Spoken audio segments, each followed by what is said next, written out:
Hey, everybody, and welcome to the Power Women in Insurance podcast. We are today, December 9th, 2021. We're wrapping up the year. And if you're on video with us today, I have Kelly Mora. She's in California. She's got the coolest Christmas tree ever behind her. So I am really, really pumped. I'm super jealous because I think this thing's probably like, I don't even know how tall it is, probably 10 foot, 20-foot tree. I don't know. This thing's awesome. So anyway, Kelly is out of California. She's here to talk to us about her awesomeness and what she has been able to grow her and her husband's agency up into the awesome stratosphere with. So Kelly, welcome to the podcast. Thank you. Thank you very much. It's a pleasure talking with you, and I'm honored to be a part of your conversation this morning. I love it. I love it. Part of the girl tribe. I love it. So first of all, how tall is your Christmas tree? Because this is a huge Christmas tree and I'm super jealous. So glad you asked. That's 18 feet plus 6 inches that are bent over at the roof because I would not cut it. I love it. I love it. You know, when I was a kid, for a portion of my life, I lived up in the Midwest. I'm in Texas now, but in Platteville, Wisconsin, we had this house and we bought this tree. It was our first year up north. And I was originally from Memphis, Tennessee.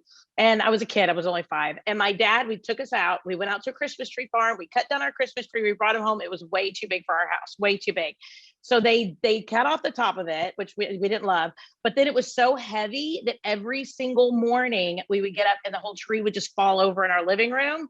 So then we put it back up, and finally my dad ended up hammering it into the actual floor of the house to be able to keep it standing up. So I love real trees and I love big trees, and that always makes me think of that story. So my dad up underneath there with that hammer, just hammering it in. I cannot lie. I agree. Love it. Mine is tied to the banister. So we also had that wicked story where the tree tipped over, and when they're that tall, they can cause some serious damage. So we've been in this house quite a few years, and we learned that when we tie it to the banister, that it secures it just enough that we can all relax around it. So nice. But nice. I have a concrete floor, so I couldn't have nailed it, but I would have been like your dad. I would have figured that out. Yeah. Well, we had a basement, so I think ours was, just the wood or whatever, but yeah, absolutely. Yeah. If you had like a concrete floor, that wouldn't work, but well, that is amazing. So tell us a little bit, because you and I actually got connected through Kelly Donahue-Pirro at Agency Performance Partners. Everybody knows that I love her and adore her. And I went to her and said, I want more women that are just knocking it out of the ballpark. And your name was top on her list. So I am really pumped that we get the opportunity to get to know each other, but then also that we can share your awesomeness with the world. So I think it's pretty awesome. Well, tell us how you. Oh, go ahead. I was going to say, and as I told you earlier in a conversation, Kelly just inspires, I think, everybody around her. So I would think it's fair to say she's seen me at my best moments simply because she brings it out in people. So yeah, I don't know how awesome I am, but I try to be my most awesome when I'm in her presence. Yeah, exactly. I put on my you're ridiculously amazing t-shirt, right? You're gonna make sure you put on your ridiculously amazingness. I love it. Well, you just are anyway. So we've already talked just a little bit. But tell me how you got into the insurance space, and tell me a little bit about where you are today because of that journey.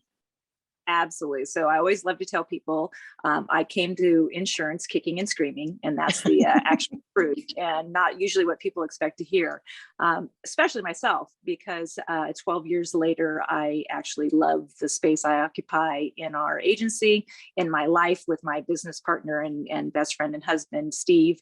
But literally was not built naturally to serve the insurance industry. I come from a hospitality background and definitely identify more as a creative than a technical thinker.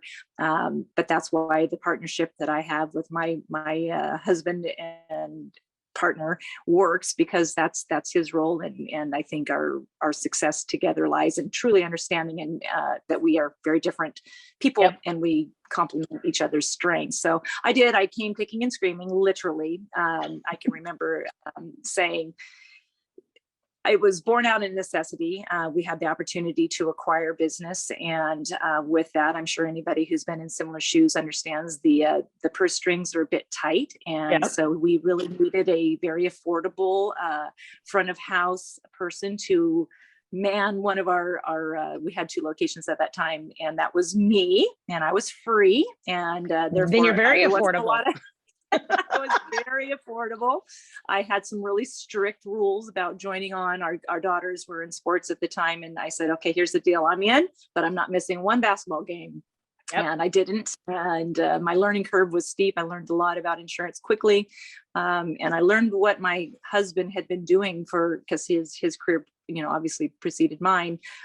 He had I learned what he had been doing for 10 years. You have a conversation when you don't work together that's different. Like, hey, how was your day at work, dear? Yep. And then it became our new baby. And that's all we talk about now. And it's kind of reached a ridiculous level because we're empty nesters and our kids have now left the home. And Steve and I truly think, breathe, and eat our whole agency just 24/7. In fact, it's really hard for us to take that out. And it's some people might make a complaint about that. I don't think that for us it's been a negative. It's been a positive in how we've built our relationship as business partners. But I think that it really did open my eyes, obviously, to the demands that he has and the pressures and the stress when you're protecting people's livelihood.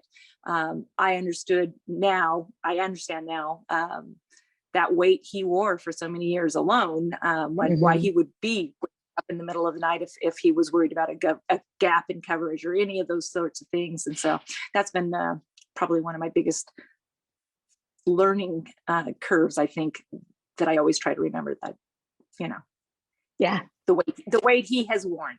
Yeah. I love it. Now, y'all have been able to make an amazing transition with your agency from your childhood upbringing into the way that you serve your local community. And I love that. I think that's really unique. And I love the fact that whenever people talk about niching or niching or whatever the term is, people pronounce it differently. Tell me which way to say it, because I never get whatever it right. you want to do. I'm really good with that.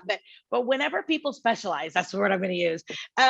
Whenever people really drill down into serving a specific community, I love it when people can take something that sets their whole soul on fire and just really something that they bring themselves into. It's not just, oh, I fell into it because, I happen to have 5 clients in that area of business, right? That's one way to do it, right? To learn it, to just kind of get into it that way. But you guys came into a totally different way to be able to serve a community you guys were actually raised in. So tell us a little bit about that, because I think it's a phenomenal story. Well, it's one of my favorite stories. So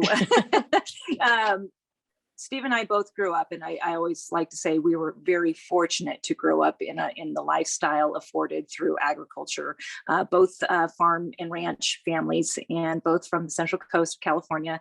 And college comes, and maybe there's not always a place on your home ranch for you to stay and be able to raise your own family, certainly on the Central Coast, which is just financially a struggle for any young person to be able to raise their own family through, the cost of living down there. So I actually chose to go north, which is where our agency now exists in Northern California. I came up here to Chico State and stayed and brought my husband with me. And he explored some options within agriculture. He actually began his career at the Farm Bureau, California Farm Bureau, and worked in our local county. And he was essentially recruited from within another insurance agency, and where he mentored and learned a lot himself, and later had the opportunity, as I mentioned earlier, to purchase our own agency, which would allow us to really explore that niche that you were talking about, which we have done. The agency he began in was also an ag-focused agency. And so, he just came up through that channel and knew that that's where his passion lay, and that's where his success was.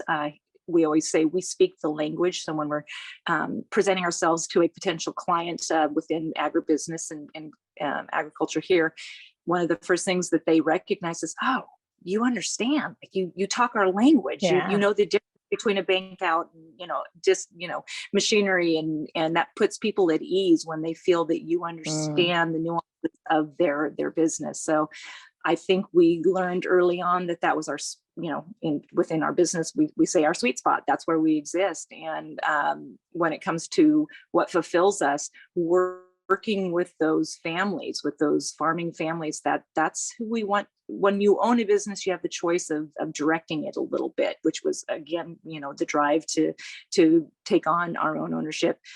We want to have control of who we surround ourselves with, not just within our agency by our team, but also the clients that we serve. And we are so proud to be a part of that agriculture community. And it's just incredibly fulfilling, and it matches our value system. It matches who we are as people.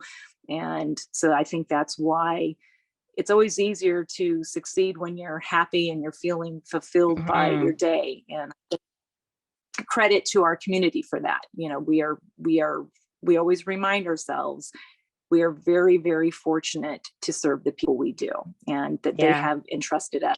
And we try to continually earn that every day. I love it. I love it. And I love that you have that attitude. And I love that you have that attitude, not only for your clients, but then also for your team, because I know that when we create that really strong structure of an environment where people can learn, where people feel safe, where people feel encouraged, and maybe even challenged a little bit to, raise the bar a little bit, that we are then able to find really good, happy clients, really good, happy team members, and it creates such a really good culture of the agency on all levels, not just on one. Absolutely. So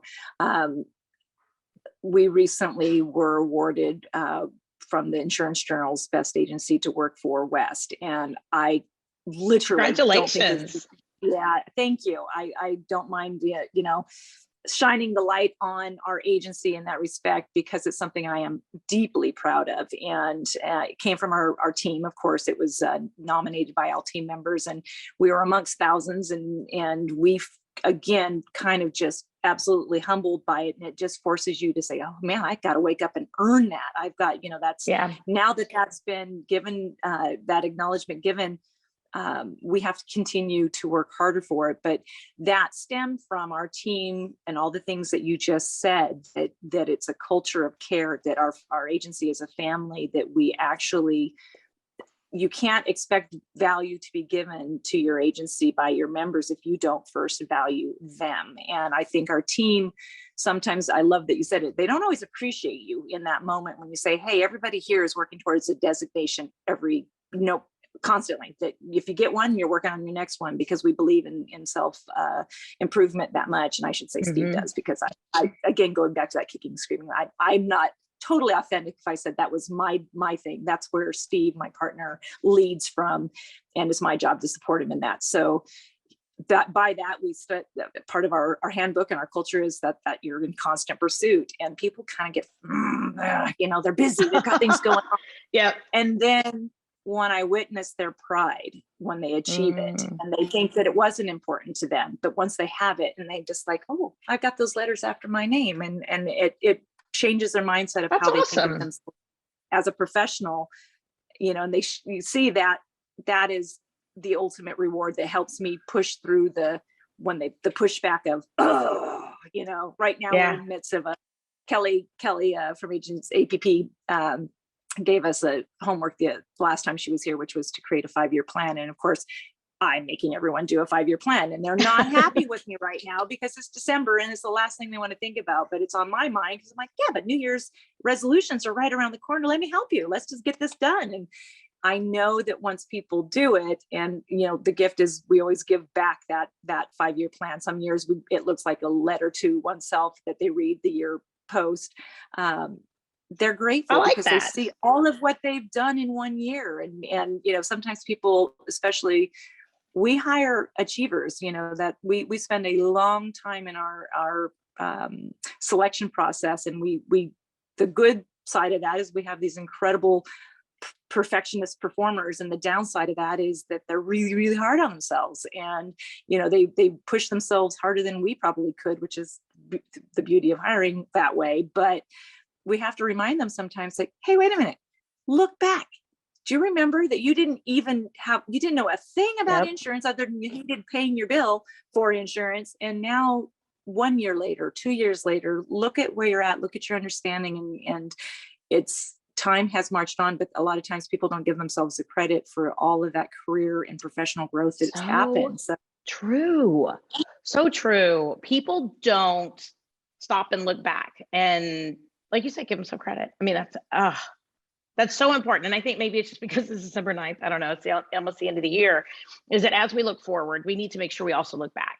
And I think too, that I love the 5-year plan thing, because how do we know what we want this year if we don't know where we want to be in 3 years or 5 years, right? Because otherwise, I want to, do this, but then what are you going to do with it? What are you going to do with it if you do that? Because if that's not really a long-term goal, then what, am I just going to create goals because somebody gave me a piece of paper and told me I was supposed to, whereas if we can create those goals of where we want to be in 5 years, either financially, personally, spiritually, mentally, emotionally, and it doesn't have to be just work, right? It could be anything.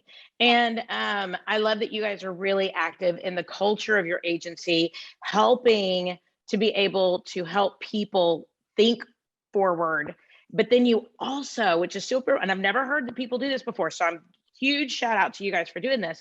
You also help them look backwards, and you give them that letter from last year, or that goal list from last year, so that way then they can say, hey, I accomplished that. Because we don't give ourselves enough credit. I love that.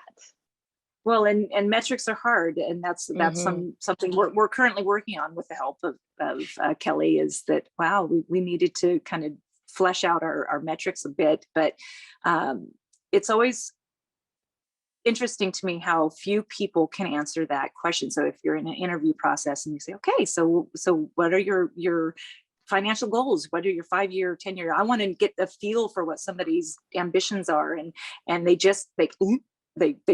got nothing. And that doesn't just mean a 20-something who's just graduated. I've asked that question of 30-year-olds, 40-year-olds, 50-year-olds, and it's something that people are so uncomfortable with, or haven't maybe given enough.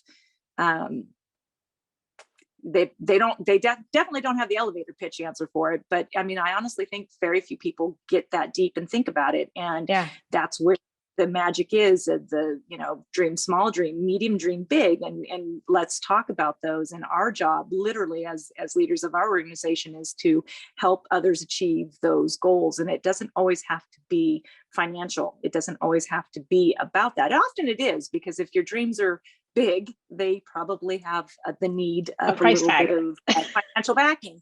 And that's the wonderful thing about insurance. The sky is honestly the limit that we try to bring young talent into this industry, because it is a fantastic industry. You can really make a phenomenal living.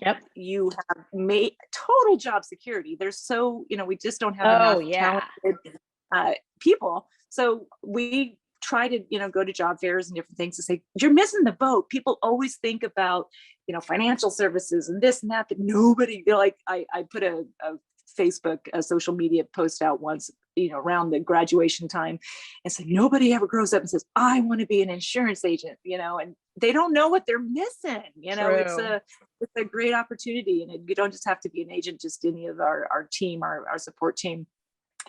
I tell young people all the time, you get your license and you will have a way to solidly support yourself and your family forever. And it's such a worthy investment. So definitely a proponent of our industry, and wish that more young people would gravitate. So I think that's maybe a fail on our industry, is that we're just not letting them see the current new version of what insurance look like. It's not the old stodgy, suit and tie guys, and it's a very vibrant and amazingly ridiculously fun industry. And I can't believe I just said that. 10 years ago, I would have laughed at myself and said, Well, I grew up just like But you. My today I'm mom was a really good. claims secretary for State Farm, and I never, ever, Mhm. ever wanted to go into insurance because she would tell me all these horrible stories, and I Yeah. thought of her as just sitting at a desk, very boring, dealing with cranky people all day long, people who are trying, and she was auto insurance claims. So she would be like people who are hurt, people who are, Unhappy. waiting on a car payment to be out. And but I mean, the right person has to be in that right area, right, of the insurance industry, but there's so many other areas of the insurance industry that other people can be in. And so whenever we think of insurance, we don't need to think about, a call center or a claims department or something like that. Or I don't need to think of, door to door, 1923 insurance salesman, right? Sitting in the middle of people's living Right. room. That's not but to me, that's what I think a lot of people think of whenever they think of those things. And, or the comb over, I think whenever I think of an insurance salesperson, I think of a comb over. I don't know. Yes. Bad. Yep. It's true Yep, though. It it is. is. And It I is. think we have to work harder to correct that. And, Yeah. we went through in the last, I don't know, 5 years, we recognized we had a very youthful team, and it was by design. That's where some real great energy comes from. And Yeah. a lot of people complain about the millennial set, but we embraced it, and it served us really very well. In that we had this kind of young, hip energy going on in our office. And we had to, of course, balance that out a little bit with some sage folks. And we actually had some growing pains where we might have been maybe a little too youthful. We had great talent, great people, but maybe just not deep enough in experience, which is Mm. invaluable. So I love we have someone who's post retirement age on our team who brings so much. Just like I said, when your career has covered decades, what is invaluable, and the core principles of insurance don't change. It's like going back to, it's about service, it's about relationship. Yes, how we deliver it has certainly changed, and technology has been a huge advancement and also a challenge for some of those more experienced individuals on our team. But yet our younger team is coming to recognize, and I've actually been watching that unfold as of late. We've, like I said, we've layered in some deeper Yep. experience, and that young hip team might be kind of looking at them initially like, they're that older set, and then they start to understand that mentorship and the Hmm. knowledge that's there. And I've been enjoying watching some natural mentoring going on recently, and it's fun because that generational mix is important, not just at work, but we all know it in life. Yeah. That's such a valuable thing to have, and I think that's something our agency worked hard to, like I said, hit that youthful sector, because we realize that's how you're going to continue this industry. It's not just you have to bring them in, and you have to Hmm. do the work. You have to for them, and it's hard. It's much easier to hire somebody with experience. Harder actually right now in this work climate, but so much easier to write a check and have someone already have gone through that learning. Some stick, some don't. But to mentor somebody up from zero to a 5-year veteran is exciting if they'll stay the course, and we've found that they do. It's weird, they get hooked. I not anybody ever. I had about 5 young professionals on our team that I can think of that they would have never dreamed that they would have. They took a job because they needed a job post college, and we thought, oh, here's somebody with all the right ingredients, and they probably thought they'd be around for 6 months or a year. And we were hoping that we, with our culture and our values and opportunity, that they would stick. And actually they all have. We've had a few change life, Right. Life family changes. Yeah. yeah, but I mean, as a whole, I've been really impressed that the industry, the agency, has been able to maintain that talent, because it's not easy. It's not easy. And so Not. again, I think credit not to us, but credit to our team and our environment for and our partnerships, having cool company reps come through, and Yeah. it's a whole picture. So how do you identify those people? Because I think a lot of people have hiring challenges. A lot of people hire people, they feel like they're ghosted, or they feel like once somebody gets situated enough, then they end up going to like a bigger agency. How do you identify, or what traits do you look for that really help you to pick the right people for your team that are going to stick with it and be able to get through? Because, like you said, that no experience to 5 years, that's huge. And once somebody can get there, they've got some success. They can look back, they can say, hey, look, all the stuff I've learned. They've got relationships with clients, and they're happy at that point. But there's some pain along the way. How have you and your agency been able to identify and nurture that process to make y'all so successful?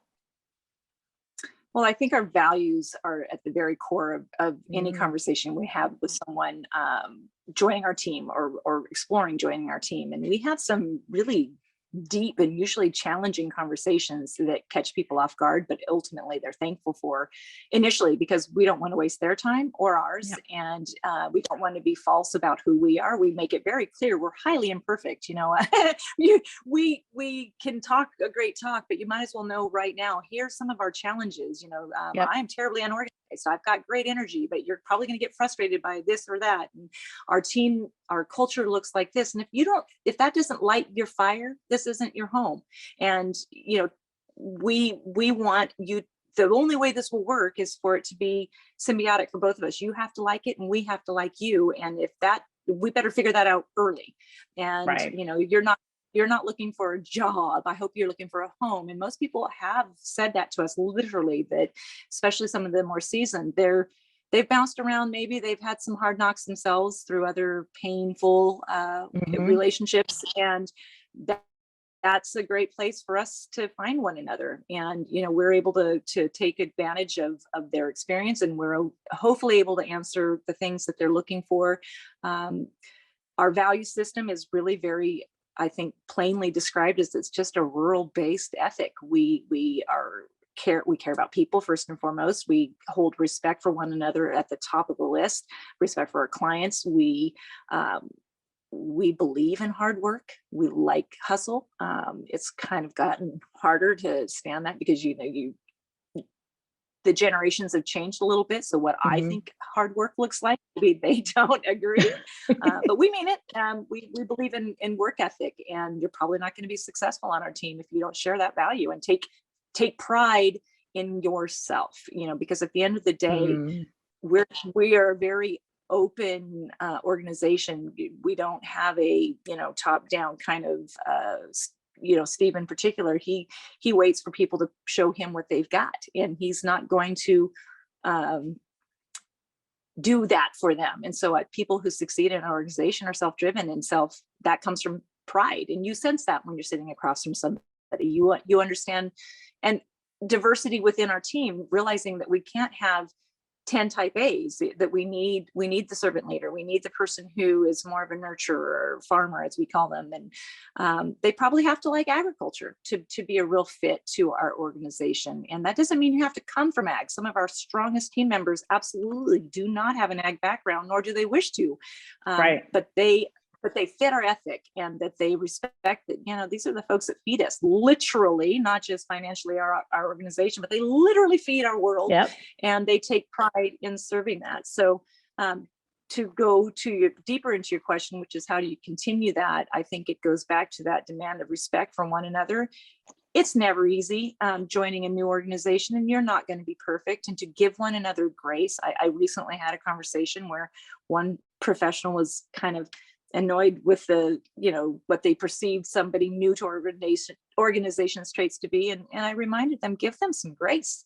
This is, how challenging it is to change homes and to learn a new client management system, and to take on just a fire hose of new information, and to do so while you're socially getting to know one another. And I think that when you give people that reminder, and that everybody deserves a happy, healthy workplace, that naturally falls back into order. And it just, character, I think, if I had one word to your question, it's just about people's character. And you better hope that you have a good instinct for that. And I believe that Steve and I do. That's one of our areas of focus, that when we sit down, that we think that we are looking deeply into the eyes of the person we're talking with, and understanding their story, and And sometimes that might mean saying, I don't think we are a fit. I don't think I can give you, the person across, like, man, you're a high powered professional. I'd love to have you. Just don't think we'll be able to maintain you, because I think you're not the fit, and we're not. Right. More, maybe more to the point, we're not your fit. We'll help you with that. We'll go ahead and sift ourselves out of your story. So that doesn't happen often, but it can. Well, it is. It's about fit, right? And I love how you said it's about finding the right person, the culture, looking at deep into their eyes, and having the deep conversations before you get too far into that process, right? Because you need to figure out if, and I call it a soul song. You need to see if the soul songs match, because if they don't match, then you got a rapper to an opera, and sometimes they can work really well together, right? But sometimes they don't, right? And that's called a what's a musical term? I'm not very musical. I apologize, but I probably should have gone down that road if I wasn't very musical. But that's called a collaboration, right? Like, artists out there, they can do something that's a one-off collaboration, right? But they can't work together all day, every day. And Right. if we merged, one type of music with another type of music all day, every day, that changes the entire culture of that artist, right? And we need to find Right. people who work in harmony, working together, and really do that. And I love what you talked about really having those deep conversations frequently and early, setting expectations, talking about the culture, the values. And I say it all the time on the podcast. When I used to be single, I would tell people, you are an awesome human being. You're just not my awesome human being. And it doesn't Right. mean that I don't think that somebody else is fabulous, And I don't like it when people break up in the single world and, oh, this person's a jerk, right? I don't think that's what's needed. If we don't, or if we part ways in a business society, I think sometimes we need to say, you're just not my awesome right now. You're just not in my space where I need you to be.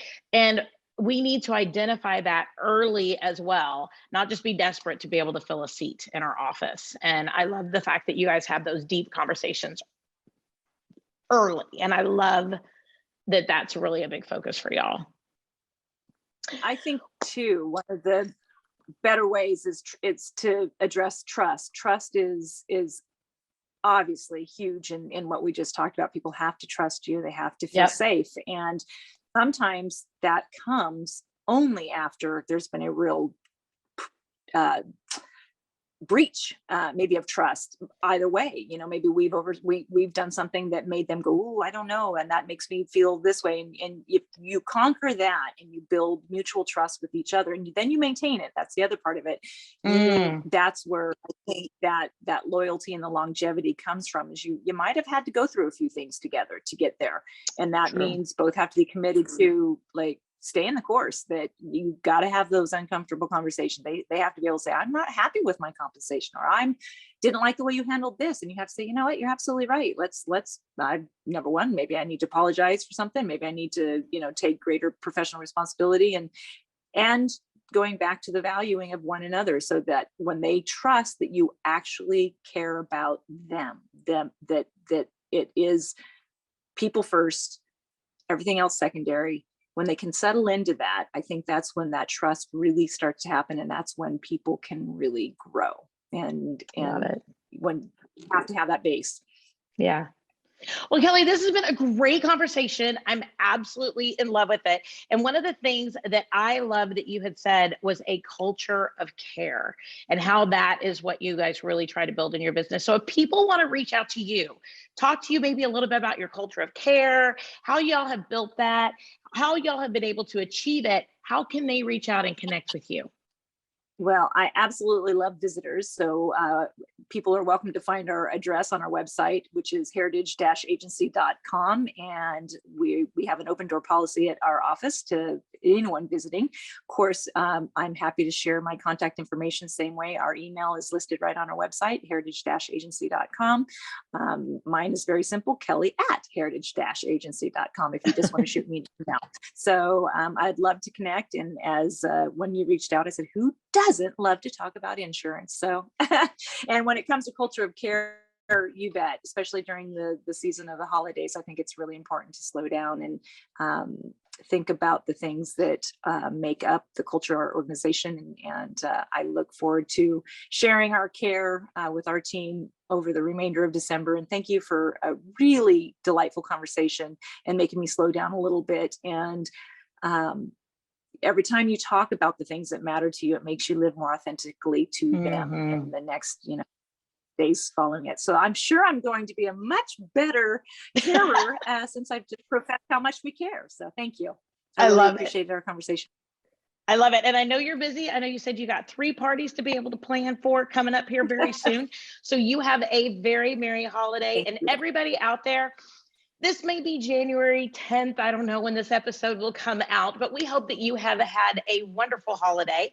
And we hope that you and your team can cultivate an amazing culture of care, no matter where you work, no matter what you do, even within your own family, within your own area. That's what we hope that you've gotten out of our conversation today. And we are grateful that you joined us here on the Power Women in Insurance podcast, where we talk to amazing women all over the insurance space. Every single Wednesday, we do put out another episode. So check us out on Spotify, Apple iTunes, Google Podcasts, all the places that you can check it out. We're grateful to be a part of the Agency Intelligence Podcast Network. And we hope that today's conversation has blessed you. Everybody, we'll talk to you next week.